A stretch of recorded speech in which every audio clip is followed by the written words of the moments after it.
Здравствуйте, уважаемые читатели и зрители Якутского Саха-информационного агентства. С вами Николай Борисов и рубрика «Онлайн-интервью». В новом году произошли довольно серьезные изменения, которые сильно скажутся на работе всех предприятий России. Теперь все юридические лица, кроме субъектов малого предпринимательства, обязаны предоставлять первичные статистические данные только в виде электронного документа, конечно, подписанного электронной подписью. Как это происходит, нам расскажет заместитель начальника отдела статистики предприятий и ведения регистра Саха-Якутия-Стата Нюргуяна Егорова. Нюргуяна Николаевна, здравствуйте.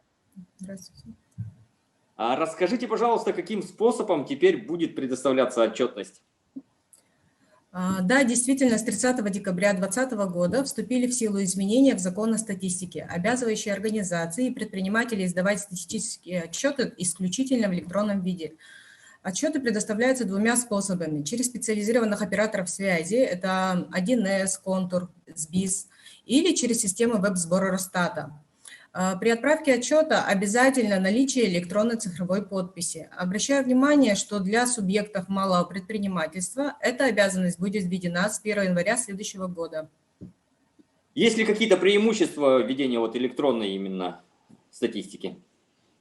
Ну, в первую очередь, это повышение качества отчетов. Программа по заполнению стат-отчетности позволяет исполнителям выявить основные арифметические, формально-логические контроли уже на этапе заполнения отчета. Это минимизирует ошибки, ускоряет процесс проверки отчетов и уменьшает количество запросов со стороны статистики, что снижает нагрузку на респондента. Также важно отметить соблюдение конфиденциальности при отправке электронного отчета.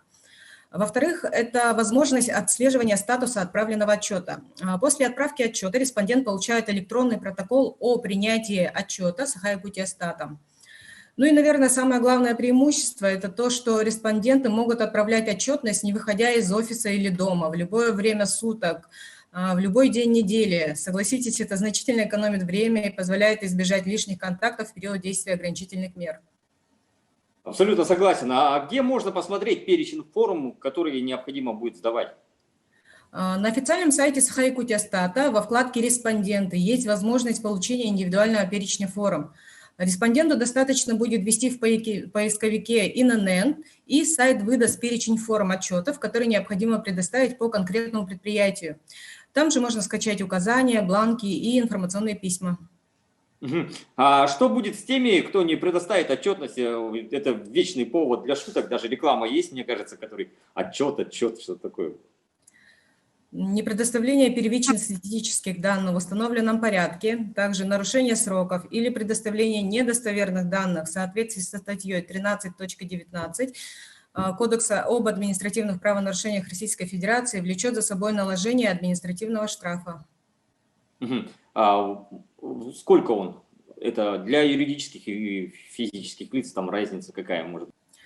Для должностных лиц это от 10 до 20 тысяч рублей, и для юридических лиц от 20 до 70 тысяч рублей. Ну, напоследок, может, скажете, где получить более подробную информацию? Информацию об условиях и порядке предоставления отчетности и о том, как зарегистрироваться в системе веб-сбора Росстата, можно получить на нашем сайте sakha.gks.ru. Спасибо большое, Нюргуяна Николаевна, с наступившим Новым годом и, наверное, всем нашим предприятиям, хочется пожелать, чтобы они вовремя сдавали отчетность по новой форме, это гораздо легче делать. Спасибо.